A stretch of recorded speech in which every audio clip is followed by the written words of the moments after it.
Yeah, well, Brian, I'll get us started. Um, Obviously, big win, obviously against Central Florida last week. Um, for you, we never really got your point of view from the Jalen Alderman pick. What was kind of walk me through your process of the play call, the blitz call, and then obviously what you were thinking as he's running down the sideline. Oh man. Uh, well, first of all, I think once we got in the huddle after the turnover, we always try to huddle up anytime before we take the field.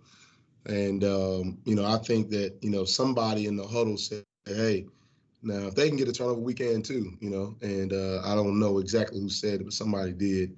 And so we broke the huddle and knew Jalen was going in the game. And the funny thing is this. I saw the set and I said, hey, we got to bring pressure. I asked coach, I said, hey, you guys think pressure or drop? And those guys said, man, that's Coach D said, man, pressure. And so everybody said, pressure, pressure. So anyway, so I called pressure, but the funny thing is, and this is why I'm laughing, is because the pressure that I called at halftime, they said, Coach, we can't call it anymore because we're 0 for 4 versus that call. Now we got to execute the call, which should have been. But the formation that they was giving us in that the same call, we didn't execute it, and it was a different formation.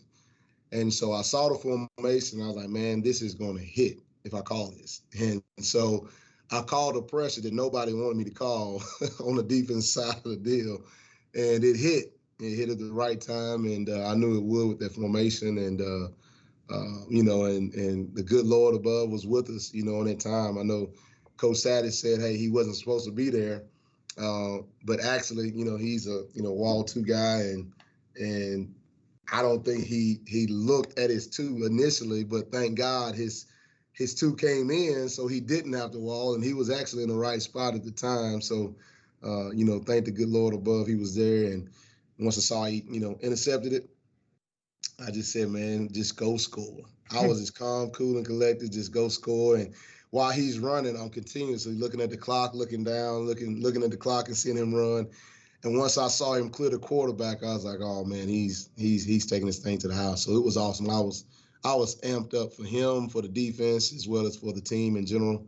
And just so thankful to the good Lord above, man, that he made that play. But great blocking by all those guys, man. I mean, you think about C.J. Avery on the pressure. I mean, he came scot-free. The guys did their job. You think about Jock, who was a dropper.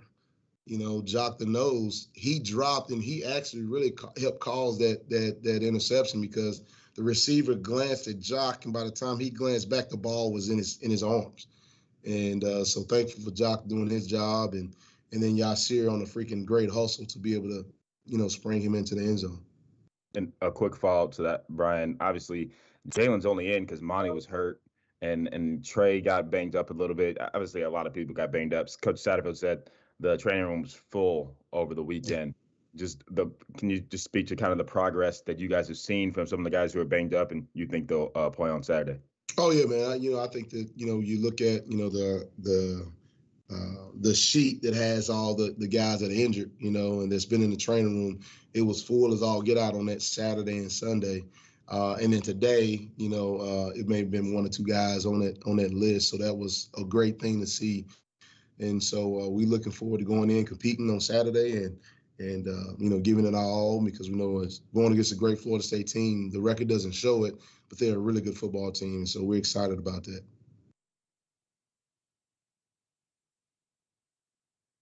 Kind of, hey, Coach Michael McCammon, Cardinal Authority, kind of on going back to the first question.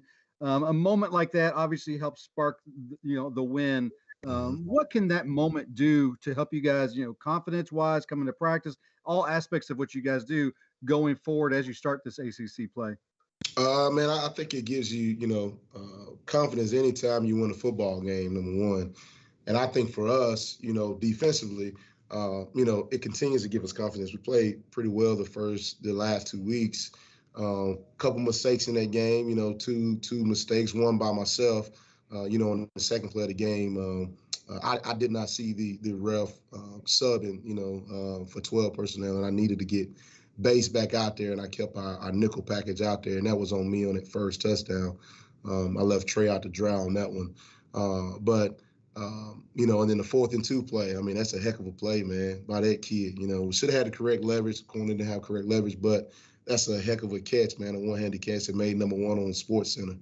So that's 14 points, from 35, and you think, okay, well, that team average, I don't know what, 50 some odd points, and over 600 yards total offense per game, and we held them to 420, which is not great at all. Don't get me wrong, but a lot of yards under what they average as well as points per game as well. So I was really pleased. We got stops when we needed to get stops. So when you're going against a high-powered offense like that, you got to do a good job of getting stops when you most definitely need to, and you got to try to execute to a T. And I think we did that for the most part of that game. Just a couple plays here and there that got us. The last drive, our guys are thinking 2 minute, and our guys are not playing a run and playing their gaps that they're supposed to up front. And that hurt us, with about 3 runs in that last drive before they scored, and that hurt us. And so we got that corrected, this week. And I think our guys understand, hey, no matter what, understand that situations may arise at maybe 2 minutes, but hey, see what you see and play your keys and do your job. So the guys understand it now, and I think they have a better understanding of how to play in that 2 minute scenario as well. But we're excited, man, and can't wait to go back out there on Saturday.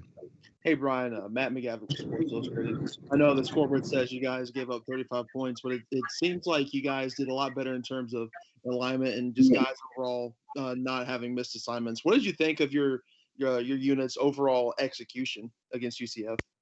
Like I said, I thought for the most part, man, I think it may have been about 85%, 87% that we executed, on plays that each play. And that's awesome, especially going against a high-powered offense like those guys and how fast they were, tempo, all that. Way better than the first game as far as execution-wise go. Like I say, a couple plays, it's 14 points. You take those 14 points away, that's, they scored 21 points in that game. And I take that any day, against an offense like that. And but I agree with you, our guys executed really well, and they tackled, well for the most part in that game, man. Keeping everything in front and, driving down and making tackles, getting a couple sacks here and there. But we were able to get stops on 3rd down, and that's really, really critical when you're going against an offense like that and giving the ball back to offense. That team averaged, 80 some odd, 90 plays per game. And they only ran 60 some odd plays, and that's really good, and that's a testament for us going 2-10, making those guys go 2-10 on 3rd down and get off the football field. But we got to execute a little bit better on 1st and 2nd down to get them in more 3rd down situations. Hey, Bryan. Hey, Bryan. It's Jody Dimling with Cardinal Authority. You mentioned Jock earlier. He seems to be kind of in the middle of a lot of good plays, and can you just kind of expound on what he has done in his time out there, and maybe how are you happy with that position as far as in the middle with the guys rotating? Man, I think Jock is coming along, Jody. He's grasping it more and more each and every week, and right now he's once he got here, I mean, he had to start at the bottom of the depth chart, and we have 6 noses.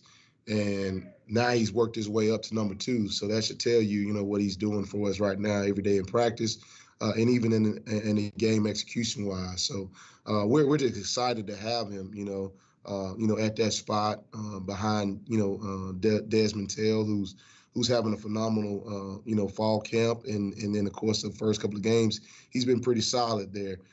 Yes, we would like more, production by that group, some more TFLs, absolutely. But for the most part, those guys are in their gaps, and they're allowing the linebackers to fit where they need, and that's what we ask those guys to do. And but yes, Jock is doing a tremendous job for us right now. Bryan, what'd you say, Rocco? Last one. Okay, yeah, Bryan, I know you guys have run a lot of dime and 6 DB sets a lot this year. Probably, correct me if I'm wrong, probably more than you have in your first 2 seasons. Mm-hmm. Kind of talk to you about the advantages of that, and when you feel like the roster kind of flipped to say, like, okay, I feel like I have the guys where I can run this and be pretty aggressive with it a lot. Well, I think, the first year we ran a good bit on 3rd down, but this year we've gone to where, we can play it on 1st and 2nd down as well. And I think it helps be able to put more speed on the field. You're able to be a little bit more versatile, in some of the things you're able to do defensively. gives the offense a different look, to where they have to prepare for, our base package as well as our dime package on, first and second down, and we can give you multiple looks out of that, and it helps us, and it helped this past game, and hopefully we'll continue to be able to move, use it moving forward with our depth, and I would say, when we recruited a lot of these guys, we wanted to be able to do some of those things on first and second down.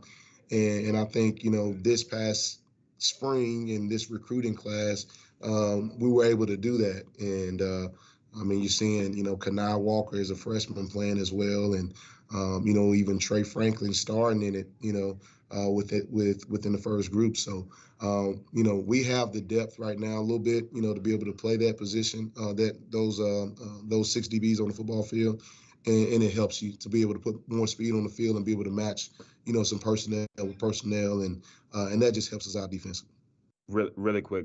I know you got to go. Does that just speak, you think, to the evolution of this defense from where you were year 1 to where you are now in year 3? Absolutely. We want to be able to get more speed on the football field, and you have to recruit that way. And I think we have, and we'll continue to do that. Portal has hurt us a little bit, especially in secondary. So hopefully we'll be able to, with that new rule, we'll be able to replace some guys if some other guys want to get on the portal, and I think that will help us. But yes, I'm very thrilled to be able to use this package, on first and second down, and hopefully it will continue to do dividends for us in the near future. All right. Appreciate you guys, man. Y'all have a good one. Appreciate it, Bryan.